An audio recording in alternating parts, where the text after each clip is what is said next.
था, भीख मांगा करता था, लेकिन इतना धन धान से भिक्षा मिलता था कि उसका पेट भर जाना चाहिए, लेकिन उसका पेट नहीं भरता था, अर्थात उसमें दरिद्रता व्याप्त थी। एक दिन भगवान श्री हरि विष्णु को शतानंद नामक ब्राह्मण पर दया आई, तो एक वृद्ध का रूप धारण किए और निकल पड़े सहायता के लिए।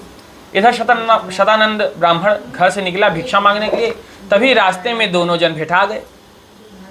भगवान नारायण के साधु रूप में और शतानंद ब्राह्मण की आपस में भेंट हुई। तो साधु रूपी भगवान नारायण ने कहा कि हे ब्राह्मण, आप द्वार द्वार भिक्षा मांगते हैं, किस तरह कंटकमय दुखमय आपका जीवन है, आखिर क्यों?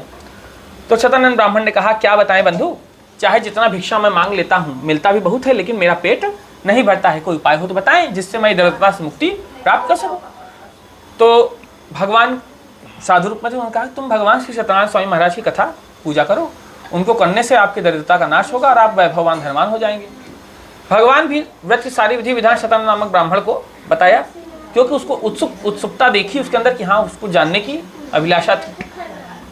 तो उसको सारी विधि विधान बताया और कुछ दूर गए, अंतर ध्यान हो गए, गायब हो गए, अदृश्य हो गए। यह सब देख शतानंद ब्राह्मण जो है बड़ा ही अचंभित हुआ। तुरंत जो है उसने संकल्प किया कि आज जो कुछ भी, मतलब इतना दिन हम भीख मांगे तो का पार लिए, कुछ नहीं, आज हम संकल्प करते हैं कि जो कुछ भी भिक्षा में मिलेगा उसी से मैं भगवान श्री सत्यनारायण स्वामी महाराज की कथा सुनूंगा।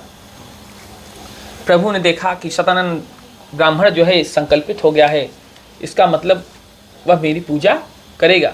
तो भगवान जी कहते हैं कि वो सदैव जो है असहायों की सहायता करते हैं, बशर्ते वह असहाय व्यक्ति प्रभु पर भरोसा रखे और सदैव उनका स्मरण करता रहे। तो इस प्रकार से जब उसने संकल्प किया तो भगवान ने जो है उसकी सहायता करना प्रारंभ किया। किस प्रकार से कि जा पर कृपा राम की होई, ता पर कृपा करे सब कोई, राम भय जहि दाहिने, सब ही दाहिने ताई। कि जिसके दाहिने भगवान राम खड़े हो जाएं, समझ लीजिए सब उसके दाहिने, जितने देवी देवता सब उसके पास दाहिने आ जाएंगे। जो दाएं आ गया समझ लीजिए उसके पास जो है सब कुछ आ गया। जिसके दाहिने भगवान राम आ गए उसके पास सब कुछ आ गया। तो इस प्रकार से जो है भगवान की कृपा पात्र शतानंद ब्राह्मण जब भिक्षा मांगने निकला तो सबकी जो भिक्षा देने वाले थे, ऐसी उनकी बुद्धि फिरी कि उस दिन उसे 3 गुना धन धान भिक्षा में मिल गया। बड़ा प्रसन्न हुआ कि अरे आज तक कभी ऐसा नहीं हुआ, पहली बार है 3 गुना धन धान मिला। बड़ी प्रसन्नता के साथ वह घर को आया, झोली रखा।